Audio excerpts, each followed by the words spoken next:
The maesters tell us that Aegon came to Westeros with fire and blood, and hammered 6 kingdoms into one.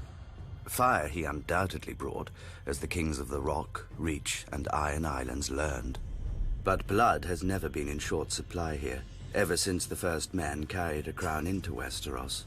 This first king united his people against the Children of the Forest, and is supposedly buried in the north, a victim of a war he started. The first ruler of this land and the first to die on his throne, but not nearly the last. For thousands of years afterwards, 1,000 kings rose and fell, dying in their beds, in their battles, in their guards' and mistresses' arms. The age of heroes sounds pretty, until you realize what makes a hero: killing the enemies of his king. And to a king, there is no greater enemy than other kings. The Starks and Boltons, the Gardeners and Storm Kings, the Ironborn and everyone else. Even the mighty Targaryens were not immune from shortened reigns. Aegon's own son, Maegor the Cruel, was killed by the very Iron Throne his father had forged, if you believe the tales. If you don't, then perhaps the Cruel is not a wise name for a king to earn. Daeron, first of his name, tried to finish his ancestors' work and bring Dawn into the fold. For his efforts, he lost 60,000 men and his own life of 18 years. During the Great Targaryen Civil War, known as the Dance of the Dragons, a king and queen each vied for the throne, dividing their house and its dragons against each other.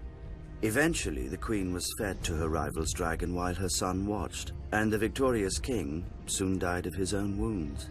By the war's end, King's Landing was smashed, cities razed and sacked, never to be rebuilt, and dragons had faded from this world.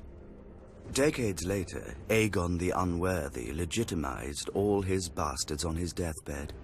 Inevitably, the greatest of these, Daemon Blackfyre, declared himself the rightful heir and ignited yet another war for the crown. After much bloodshed, Daemon was killed by an alliance of his half-brothers on the Red Grass Field. All the same, his descendants continued to threaten the Targaryens until half a century later, when Barristan the Bold slew Maelys the Monstrous on the Stepstones, extinguishing Daemon's line. Given such an illustrious history, need we be so shocked by regicide? A war of 5 kings can end only one way, with the death of 4. Yet even in times of peace, a wise ruler knows that when men bend the knee to a king, too often they rise holding daggers.